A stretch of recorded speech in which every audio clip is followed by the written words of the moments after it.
السلام علیکم my dear YouTuber احباب، کیسے ہیں آپ سب؟ آئی ہوپ خوش ہوں گے، آباد ہوں گے۔ عشق میں بسمل ایپیسوڈ 110 پارٹ 2 کا ویٹ کر رہے ہوں گے، تو چلیے پڑھتے ہیں۔ لانچ میں ایسی خاموشی پھیلی ہوئی تھی کہ جیسے ہر سانس کی آواز بھی سنائی دے رہی ہو۔ سب کی نظریں دروازے اور مرجان بخاری کے چہرے کے درمیان اٹکی ہوئی تھی۔ مرجان بخاری کی آنکھوں میں ضد اور فیصلہ صاف دکھائی دے رہا تھا۔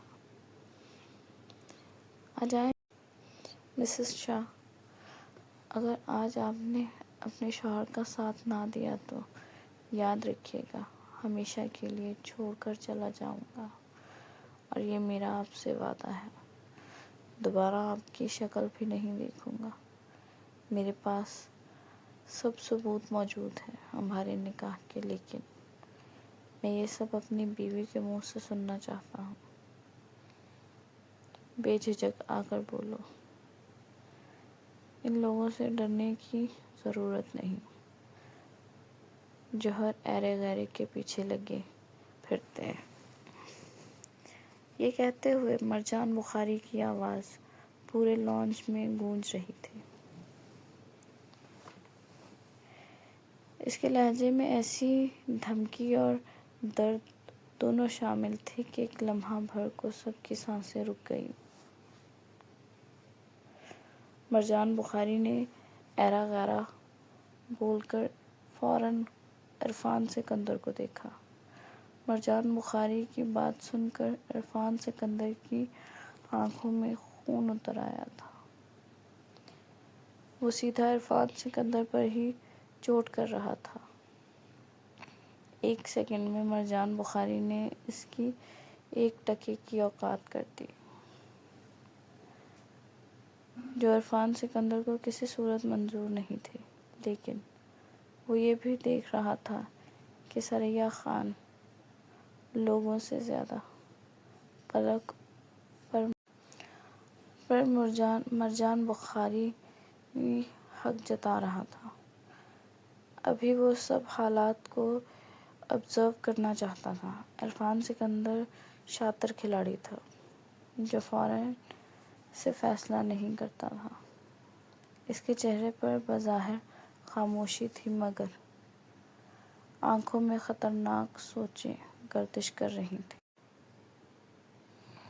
ایک پلک کے معاملے میں اس کا دل اسے دھوکہ دے گیا تھا،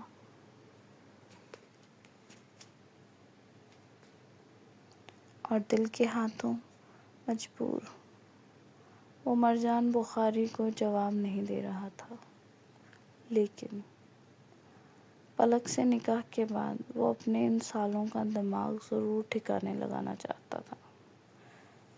مرجان بخاری نے پھر سے پکار لگائی۔ اس کی آواز اس بار پہلے سے زیادہ سخت تھی۔ آ جائیں مسز شاہ، پھر گلہ مت کریے گا، میں سچ میں لوٹ جاؤں گزرے وقت کی طرح پھر لوٹوں گا نہیں۔ دروازے کے پیچھے کھڑی زرمینہ خان کے قدم جیسے زمین میں جم گئے تھے۔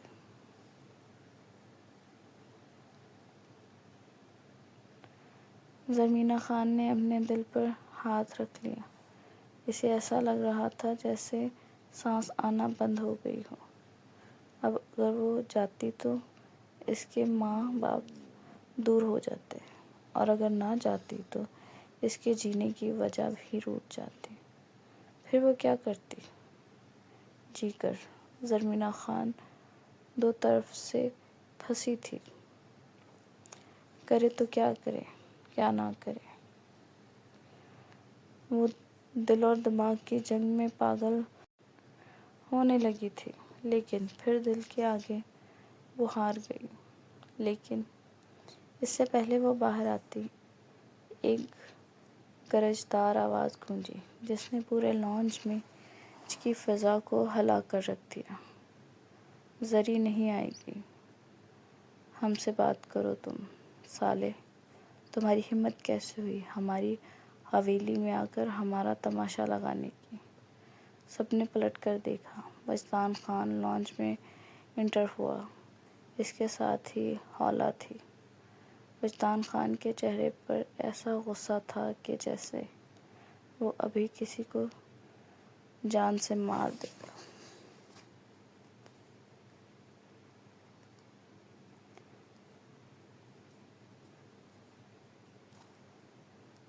مرجان بخاری نے زوردار قہقہہ لگایا۔ سالے صاحب، تو آپ ہیں میرے، آپ کی بہن میرے نکاح میں ہے، آپ جانتے ہیں، پھر بھی مجھے سالہ کہہ رہے ہیں۔ واہ، کیا بات ہے! وجدان خان کی غیرت مند خان واہ واہی۔ اب تو زرمینا خان کی جان نکلتی تھی، اب تو جھگڑا پکا تھا۔ وجدان تیزی سے آگے بڑھا اور ایک زوردار مکہ مرجان بخاری کے جبڑے کی طرف اچھالا، لیکن مرجان بخاری راستے میں ہی اس کا ہاتھ پکڑ کر روک چکا تھا۔ ایک لمحے کے لیے دونوں کی آنکھوں میں ایک دوسرے سے ٹکرائیں۔ ایسا لگ رہا تھا جیسے اگلے ہی لمحے خون بہنے والا تھا۔ بس مرجان بخاری کی دہاڑ گونجی۔ میں یہ گھونسے اس غیرت مند وجدان خان کے کھاتا تھا جس کا دیان خان جیسا غیرت مند بھائی تھا۔ تمہارے کھوکھلے انسان کی اتنی اوقات نہیں جو مجھ پر ہاتھ اٹھائے، اور ویسے بھی میں نے کوئی گناہ نہیں کیا، نکاح کیا ہے۔ اپنی بیوی کو ایسی جگہ پر اب نہیں چھوڑ سکتا جہاں کہ بہو ایک غیر محرم کے آگے پیچھے چائے لیے گھومے۔ میں اپنی بیوی کے ساتھ اپنی بہن کو بھی لے جانے آیا ہوں، کم از کم ہمارے پاس یہ عزت سے تو رہے گی۔ وجدان خان نے ایک شکوہ بھری نگاہ ثریا خان پر ڈالی، جس کی وجہ سے عرفان سکندر یہاں آ کر پلک سے ملتا تھا۔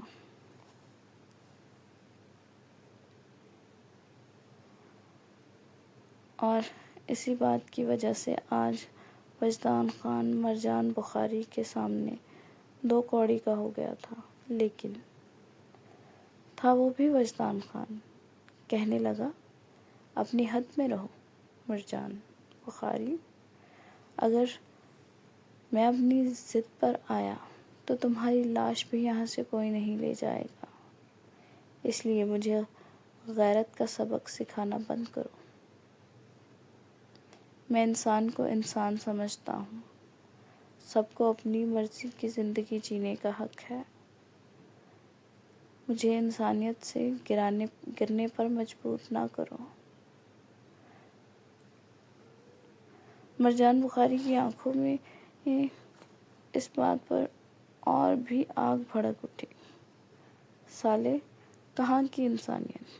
ایک معصوم لڑکی کے ساتھ جانوروں والا سلوک کرتے ہو۔ تمہارے ماموں کی بیٹی ہے، تمہارے بھائی کی بیوہ ہے، یہ کیسے؟ یہ انسان کبھی اسے شاپنگ مال لیے گھومتا ہے پھرتا ہے، اب یہ یہاں اس کے آگے پیچھے چائے پانی لیے منڈلا رہی ہے۔ اب کیا گھاس چرانے گئی ہے؟ تم لوگوں کی غیرت بس نام آتا ہے۔ تم لوگوں کو غیرت کا، تم لوگوں میں ایک ہی غیرت مند تھا، دیان خان، جس کے ہوتے میں ڈرتا تھا۔ میں مرجان بخاری اپنی جائز بیوی کو بیوی کہنے سے ڈرتا تھا۔ اب یہاں کوئی غیرت مند نہیں ہے، سب کی آنکھوں کا پانی مر گیا ہے۔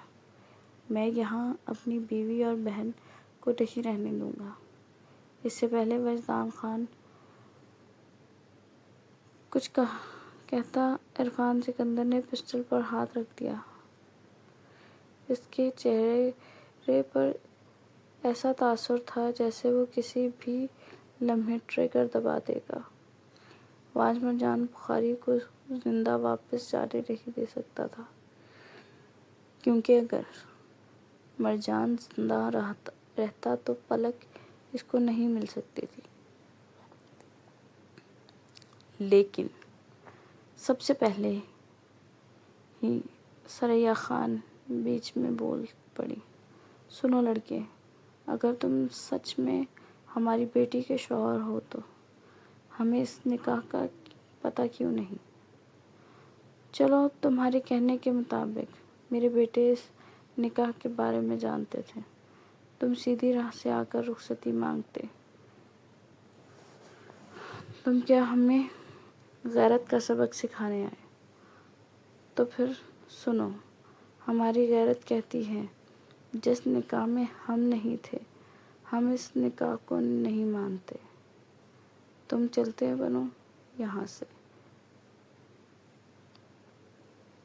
مرجان بخاری نے پھر زوردار قہقہہ لگایا، مزاحیہ خیز لہجے میں بولا، خانم بی، آپ اس حویلی کی سب سے دیالو عورت ہیں، آپ کو اپنی بیٹی کا گھر بسانے کی فکر نہیں ہے، بس بیوہ بہو کا گھر بسانے کی فکر ہے، دن رات۔ ٹھیک ہے، آپ رکھیں اپنی بیٹی، میں اپنی بہن کو لے کر جا رہا ہوں۔ پھر وہ بولا، ایک منٹ۔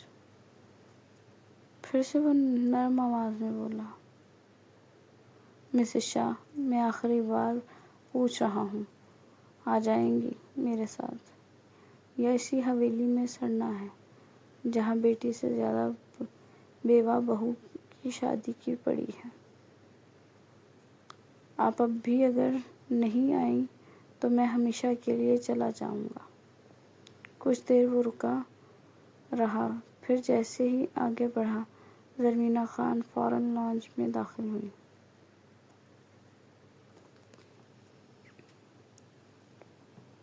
مرجان کو جاتے ہوئے نہیں دیکھ سکتی تھی، وہ اپنے شاہ کے بغیر اب نہیں رہ سکتی تھی۔ ویسے بھی اس کا یہاں کون تھا؟ ماں باپ دیان کا غم مناتے رہتے، وجدان ہولہ کے لیے وقف تھا، کوئی بھی تو اس کے بارے میں نہیں سوچ رہا تھا، اور اب وہ اپنے شاہ کو بھی گنوا نہیں سکتی تھی۔ زرمینہ خان جیسے ہی باہر آئی، سب نے اس کی طرف دیکھا۔ لانج میں ایک بار پھر مکمل خاموشی چھا گئی۔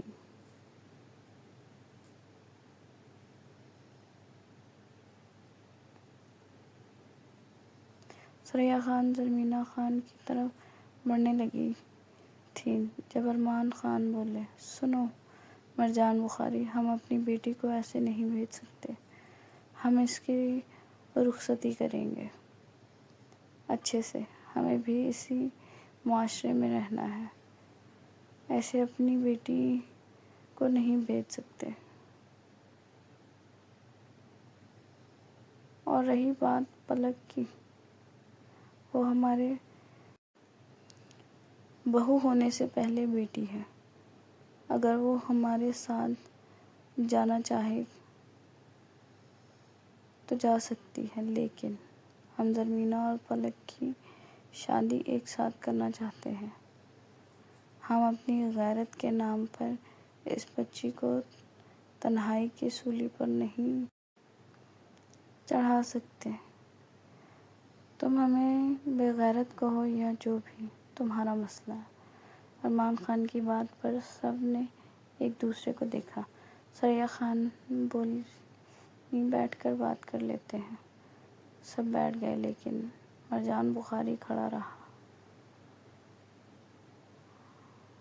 زرمینہ نے اسے التجائی نظروں سے دیکھا تو مرجان غصے میں ہتھیلیاں بھینچ لیں، لیکن وہ اپنی مسز شاہ کی التجا رد نہیں کر سکتا تھا، کیونکہ یہ عورت اس کی سانسوں کی ضمانت تھی، اور اس صورت کے لیے انگاروں پر چڑھ سکتا تھا۔ ان بے ضمیروں کے ساتھ بیٹھنا تو کچھ بھی نہیں تھا، اور زرمینہ خان کی طرف ایک مسکراہٹ اچھالتا بیٹھ گیا۔ وہ اپنے موبائل میں میسج ٹائپ کیا، مسز شاہ، اس کا الگ سے بدلہ لوں گا، تیار رہیے گا۔ اب اپنی مسکراہٹ کو دبائے وہ ایک بار پھر اپنی بیوی کو ڈرا چکا تھا، اور وہ ڈرتی بھی کیوں نہ، کیونکہ ایپیسوڈ جاری ہے۔ آپ نے لائک کرنا ہے، شیئر کرنا ہے، کامنٹ کرنا ہے اور سبسکرائب تو ضرور کرنا ہے۔ اللہ حافظ۔